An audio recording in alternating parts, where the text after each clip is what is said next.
बिस्मिल्लाहिर्रहमानिर्रहीम, अस्सलाम वालेकुम ख़वातीन व हज़रात। प्रोग्राम ऑन रिकॉर्ड के साथ जवाद शमसी आपकी खिदमत में हाजिर। नाज़रीन, दौरा सऊदी अरब और फिर दौरा कतर, सरकारी 2 रोज़ा दौरे पे शहबाज शरीफ कतर रवाना हो गए। और सबसे बड़ी बात यह है कि खालिद बिन अजीज़ जो हैं, उन्होंने जो प्रेस कॉन्फ्रेंस की है उसमें उन्होंने वाज़े तौर पर बताया है कि 27 जो हैं वो MOU साइन हुए हैं सऊदी अरब और पाकिस्तान के माबैन। उन्होंने कहा जी पाकिस्तान हमारा अजीज तरीन भाई है, दोस्त है और रफीक है, और हम जो हैं पाकिस्तान में इन्वेस्टमेंट करने जा रहे हैं। उन्होंने सेक्टर्स बताए हैं कि एनर्जी सेक्टर में, मेडिकल में और एग्रीकल्चर में और दीगर शोबा हाय जिंदगी में सऊदी अरब जो है वो पाकिस्तान में इन्वेस्ट करने जा रहा है। यह बड़ी गुड न्यूज़ है। और इसके बाद हमने ये भी देखा कि आज अगर देखा जाए पाकिस्तान के अंदर जो सियासी चहल पहल है वो रुकने का नाम नहीं ले रही, वो आगे हम बढ़ रहे हैं। और बेशक तहरीक इंसाफ जो है, जिस तरह की भी उनके मामलात हैं, और मैं समझता हूं कि जो बदतमीजियां हो रही हैं, जो तूफान बदतमीजी मचा हुआ है कि जो हमारा यहाँ से कोई लीडर UK पहुंचता है तो उसको तौहीन आमेज जुमलों से उसका इस्तकबाल किया जाता है। और अब तो इनको मुल्क के परचम की भी कोई फिक्र नहीं है और जग हसाई की भी कोई फिक्र नहीं है। इस मुल्क के अंदर जितने आला मनसब पे लोग अगर रिटायर्ड होके जाते हैं तो उनके साथ भी तौहीन आमेज रवैया वहां रखा जा रहा है। इसकी रोकथाम भी कैसे हो सकती है, इस पर भी बात करेंगे। मेरे साथ इन मौजूआत पे बात करने के लिए मौजूद हैं मोहतरम सैफ कुरैशी साहब। फौज में सर्व किया है, तज्जियाकार बहुत अच्छे हैं। वेलकम करते हैं प्रोग्राम में। अस्सलाम वालेकुम कर्नल साहब। वालेकुम अस्सलाम शमसी भाई। कर्नल साहब, आगाज करते हैं पाकिस्तान के वजीर आजम का दौरा सऊदी अरब और कतर, और फिर खालिद बिन अजीज जो हैं उनकी प्रेस कॉन्फ्रेंस।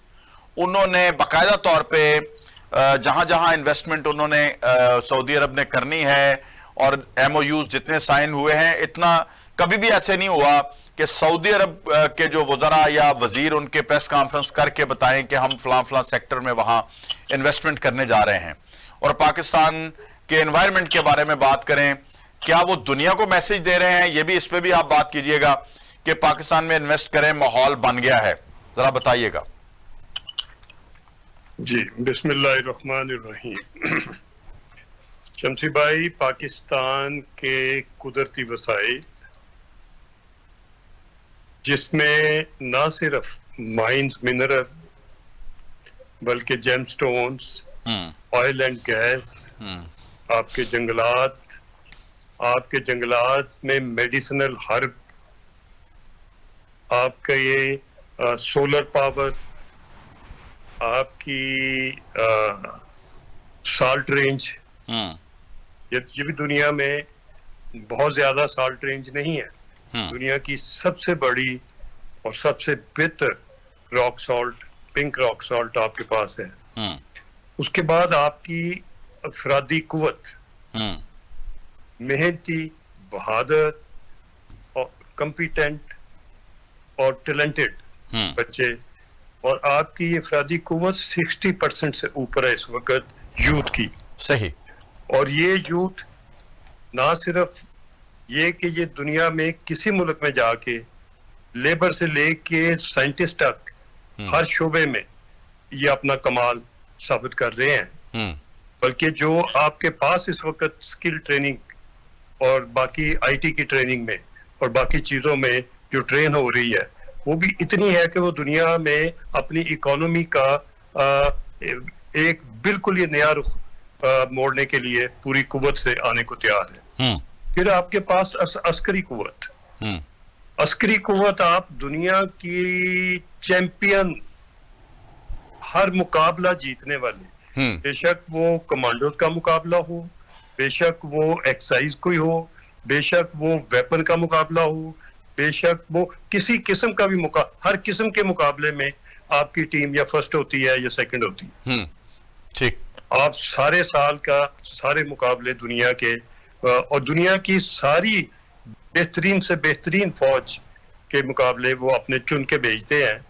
मगर ये चूंकि इसको मीडिया कवर नहीं करता, इसके ऊपर बहुत ज्यादा बात नहीं की जाती, तो मैं ये चाहूंगा कि जो हमारे अस्करी, जो हमारे फौजी हजरत बचे, जो हमारे आर्मी के और कमांडोज के लोग मुकाबले जीत के आते हैं, उनको भी ड्यू प्रेफरेंस और ड्यू मीडिया कवर देना चाहिए, ठीक, ताकि ये भी अस्करी कुव्वत भी आपकी दुनिया में रिकॉग्नाइज की जा रही है।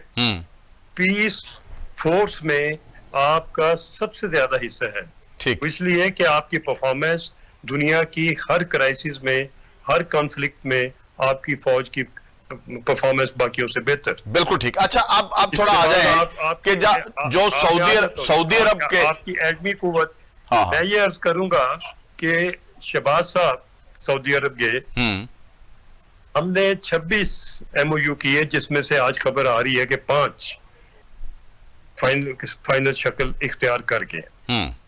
मेरी सिर्फ गुजारिश इसमें ये होगी कि आज तक हमारे जितने भी हम गैर मुल्की मुआहदे करते हैं, बेशक वो ग्वादर का है या सैंडक का है या रिकोडिक का है, एक तो उन मुआहदों को हम किसी न किसी तरीके से, या वो चाइना के साथ है, उन मुआहदों को हम खुफिया रखते हैं, उनको हम पार्लियामेंट में डिस्कस नहीं करते, उनको हम मीडिया में डिस्कस नहीं करते, उसको हम अपने रिसर्च थिंक टैंक के किसी भी फोरम पे हम उनको खोलते नहीं है जब तक वो फाइनल नहीं हो जाते। जब वो फाइनल हो जाते हैं और चंद सालों के बाद वो खुलते हैं किसी न किसी मसले या मसाइल में, जब तो पता चलता है कि ये उस मुआहदे में पाकिस्तान लूजर था, पाकिस्तान ने पूरा स्टाफ वर्क नहीं किया हुआ था, पाकिस्तान ने उसके ऊपर रिसर्च नहीं की हुई थी, पाकिस्तान के हमारे ब्यूरोक्रेट्स जो थे या मिनिस्ट्रियां थी, उन्होंने तो जाके कौड़ियों के भाव अपनी चीजें दूसरों के हवाले कर दी। ये एक दफा नहीं हुआ, ये 2 दफा नहीं हुआ, ये कौमी सरमाया, ये अगली जनरेशंस का पाकिस्तान जिस हालत में इस वक्त हम जितने कर्जों में हम डूबे हुए हैं, हम कभी नहीं निकल सकेंगे अगर हम अपने कुदरती वसाइल की पूरी कीमत वसूल करने के काबिल नहीं। और कीमत कब वसूल होगी?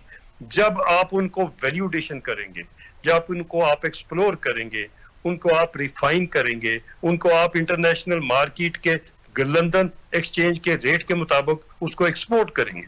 अच्छा सर, ये उस वक्त अपना कल साहब, ये उस वक्त मुमकिन होता है जब आप का मुल्क सियासी इस्तेहकाम इख्तियार कर ले, जब आपकी कौम जो है वो इकट्ठी हो, यानी यकजहती का एक मामला हो, और फिर आप अपनी चीज की कीमत सही वसूल कर सकते हैं जब आप जरूरतमंद नहीं होते।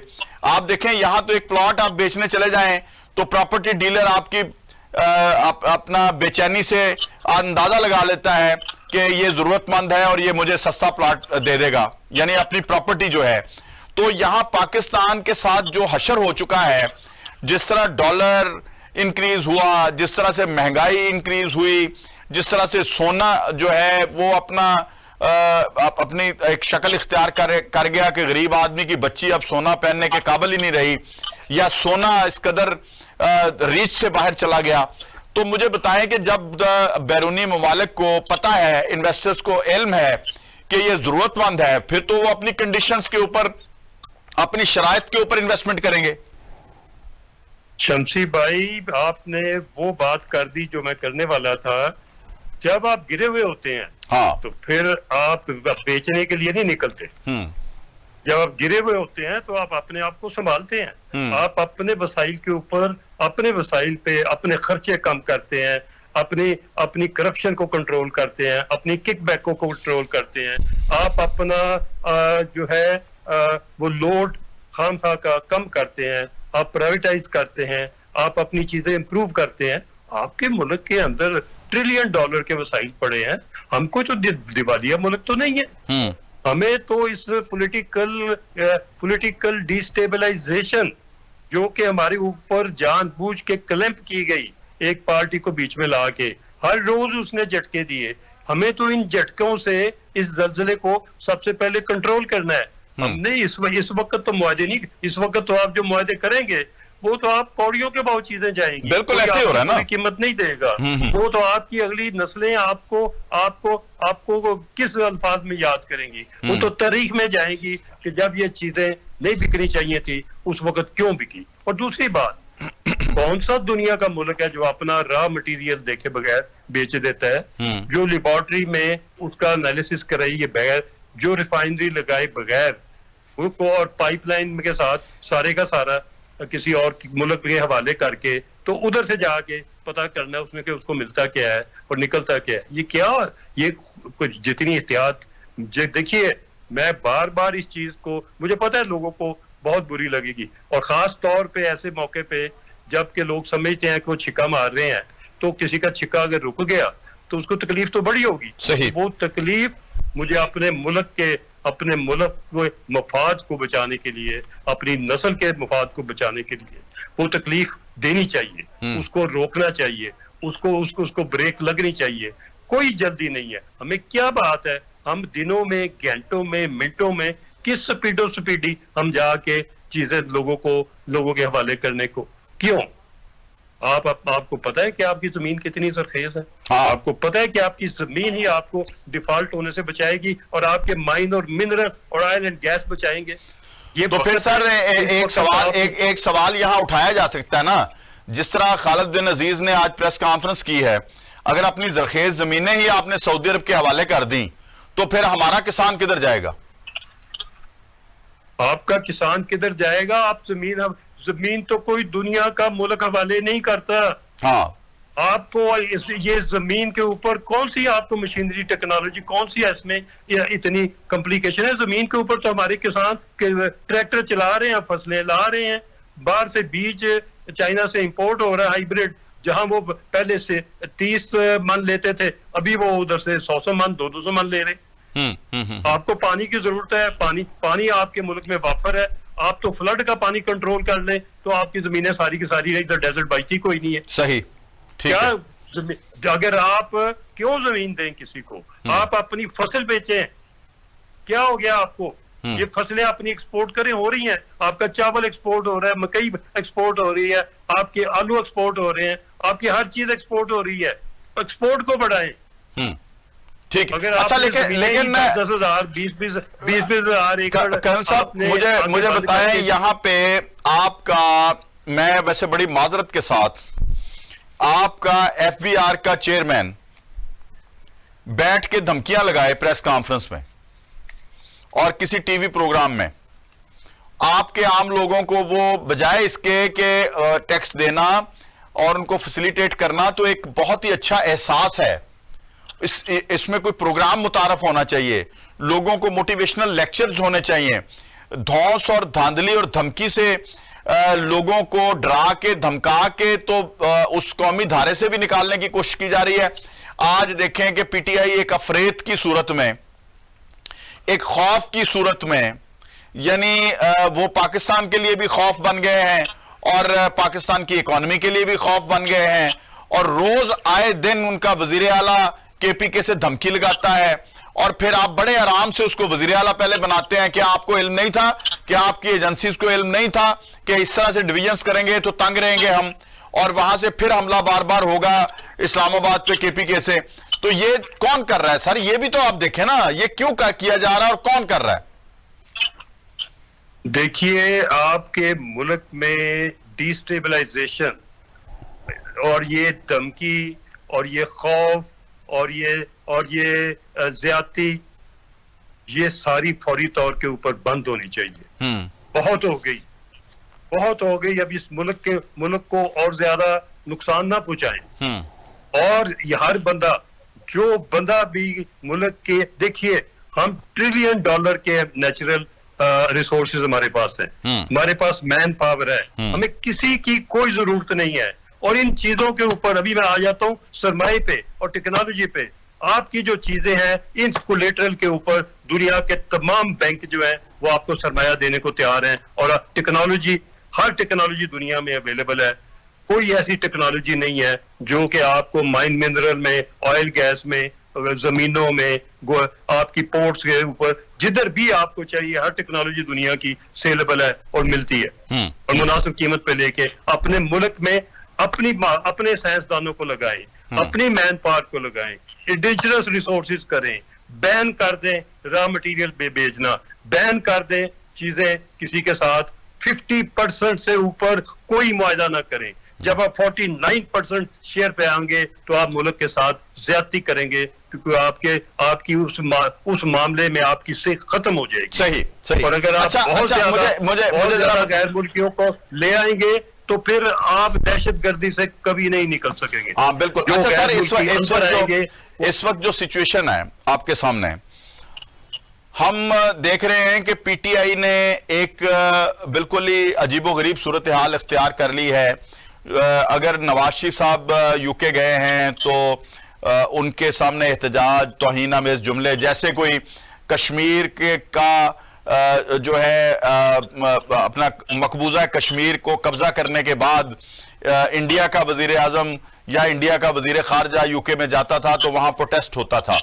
तो अब ये कौम अपने ही लोगों के, अपने ही पार्टीज के प्रेसिडेंट्स के या अपने ही रिटायर्ड शुदा ऑफिसर्स के साथ या जजेस के साथ तौहीन अमेज रवैया जब वहां पे रवा रखते हैं तो फिर हमारी कौम का क्या एक तासुर उभर के लोगों के सामने जाता है। और आप चले हैं नहीं, आप चले हैं कौम बनाओ मुल्क बचाओ, तो अब क्या करें हम? देखिए, मैं अर्ज करूं,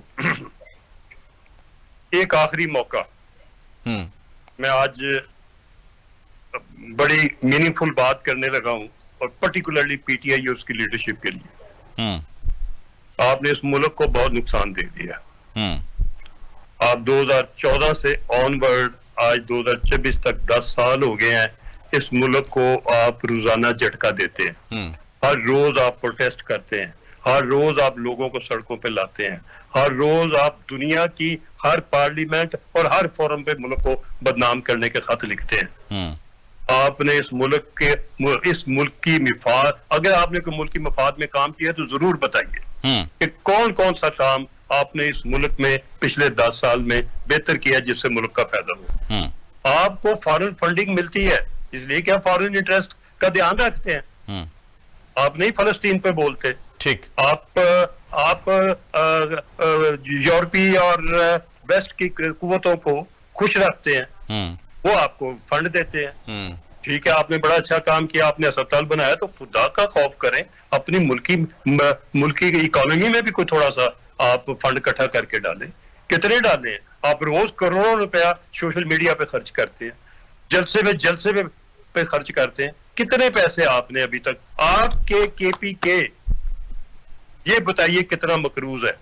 क्यों नहीं उसके फंड में फालतू पैसे पड़े हुए? सर, अगर पंजाब मकरूज नहीं है, अगर पंजाब मकरूज नहीं है और पंजाब अपने सारा कुछ मैनेज कर रहा है और लोगों पे खर्च कर रहा है, और पंजाब की गवर्नमेंट हर रोज एनवायरमेंट से लेके नीचे हर चीज के तरफ ध्यान दे रही है, तो आप गड्डापुर साहब और खान साहब केपीके में क्या कर रहे हैं? ये तो आप केपीके की आवाम के लिए क्या सर, ये तो आपने जितनी भी बात की है बिल्कुल वाजे और कैटेगोरिकली सामने, कोई भी नासमझ आदमी भी समझ जाएगा कि ये आलाकार बने हुए हैं इस वक्त बैरूनी एस्टेब्लिशमेंट का। यहां तक बात दुरुस्त है। तो फिर सर मुझे बताएं कि हम सब कुछ इनके हवाले कर दें? क्या पाकिस्तान का नाम हम इमरानिस्तान रख दें? क्या हम अपना पीछे हट जाएं सारे और हमारा कुछ नहीं? क्योंकि मुझे तो इस गवर्नमेंट में बहुत कमजोरियां नजर आ रही हैं। भाई, अगर इमरान खान बेगुनाह है तो उसको बरी करार देके सियासत करने दी जाए, अगर वो गुनाहगार है तो उसको सजा दी जाए। फैसला ना करने से फैसला कर लेना बेहतर है, खा गलती कर लें। तो सर ये तो कमजोरी शो कर रहे हैं, जैसे इंटरनेशनल एस्टेब्लिशमेंट के आगे इनकी घग्गी बंध गई है और इस वक्त जो सिचुएशन है वो नाकाबिले बयान है। सर मुझे बताएं कि रोज आपके लोगों को वहां जूते पड़ते हैं, अंडे मारे जाते हैं, ये कौन करवा रहा है? ये इंटरनेशनल एस्टेब्लिशमेंट करा रही है, क्योंकि यहां तो रियासत पाकिस्तान में हमारी एस्टेब्लिशमेंट और हुकूमत तो एक पेज में है इस वक्त। शमसी भाई, आपने बहुत सही बात की और बहुत कुछ एक्सपोज कर दिया। मेरी गुजारिश ये है कि अभी एस्टेब्लिशमेंट के लिए कोई ज्यादा वक्त नहीं रह गया जी। हम्म। अगर तो उसने कोई इतना सीरियस गुनाह नहीं किया कि जो उसके ऊपर अदालती प्रोसीडिंग में साबित हो सका, साल से ज्यादा गुजर गया, अभी तक आपने कन्विक्शन करके उसको फारिग नहीं किया, तो अगर वो बेगुनाह है तो उसको फौरी तौर के ऊपर छोड़ा जाए और उसको केपीके के अंदर काम करने दिया जाए।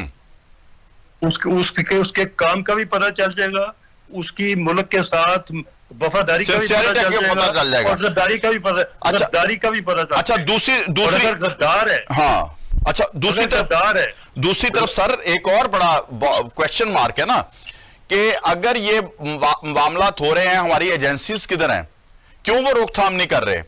क्यों आए दिन ये जो यूट्यूबर्स हैं, रिटायर्ड होने वाले चीफ जस्टिस की जगहसाई करते हैं और वहां सामने अपने बड़े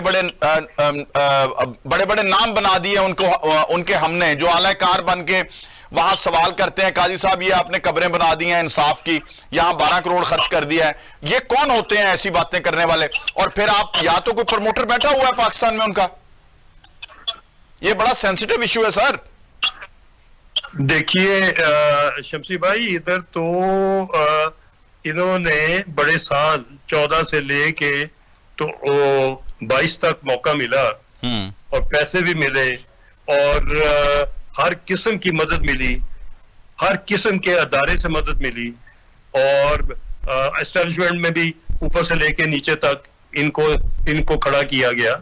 मगर जब ये चेंज ओवर हुआ, जब ये कोलेशन की गवर्नमेंट आई, तो मैं कहने में कोई आर नहीं समझूंगा कि इनको जिस तरीके से मामलात को फौरी कंट्रोल करके और मामलात सही तरीके से रेट एस्टेब्लिश होनी चाहिए थी, वो होते होते बहुत देर हो गई, वो नहीं हो सकी। सही, वो लोग उतने कॉम्पिटेंट, उतने काबल, उतने डिटरेंट पनिशमेंट देने वाले या उतने दलेर नहीं साबित हुए जितना कि इस मौजूदा गवर्नमेंट के होने चाहिए थे। बिल्कुल, अभी भी सर देख लें, अभी भी देखें कि शहबाज शरीफ, नवाज शरीफ की खामोशी, स्टैब्लिशमेंट को लड़ने के लिए छोड़ दिया गया है। और भाई आपके पास इंतजामी अमूर हैं, आप अगर वो बेगुनाह है तो आप वागे दोहल कहें कि पॉलिटिकल लोग जो हैं वो सियासी कैदी हैं, अगर वो गुनाहगार हैं तो उनको पनिश करें, जो वर्दियां लटकाते थे, जो जीएचक्यू पे हमले करते थे। आप कहां फिर रहे हैं? आप तो किसी दहशतगर्द को सजा नहीं दे सके आज तक, और फिर आप मिलिट्री कोर्ट्स बनाने से डरते हैं आप। शमसी भाई, बात यह है कि हर एक को मुल्की मफाद को सामने रख के, नीयतें साफ करके और इकट्ठे होके इस मामले का फैसला करना पड़ेगा। सही, अगर उसमें माफी की गुंजाइश है तो नेशनल कंसेंसस, पूरे फौरी तौर पे नेशनल कंसेंसस करें और मुल्क बचाएं। बिल्कुल ठीक है, बिल्कुल ठीक है। और अगर माफी की गुंजाइश नहीं है तो फिर उसको फारिग करें। फिर बाकी पीटीआई जो बाहर है, जो कौमी धारे में आना चाहती है, उसको इनकरेज करें। हाँ, बिल्कुल ठीक है, और जो नहीं आना चाहता उसको सजा दें। बहुत शुक्रिया, बहुत शुक्रिया। कर्नल सैफ कुरैशी साहब हमारे साथ प्रोग्राम में मौजूद थे, और यकीनन जितनी भी गुफ्तगू हमने की है उसमें कहीं भी ये आंसर नहीं था कि हम किसी के मुखालिफ बोल रहे हैं या किसी के हक में बोल रहे हैं। हकायक पे मबनी हमने बातें आज की हैं। ब्रेक पे जा रहे हैं, ब्रेक से वापस आते हैं तो मजीद प्रोग्राम को लेके आगे बढ़ेंगे। मेरे साथ रहिएगा।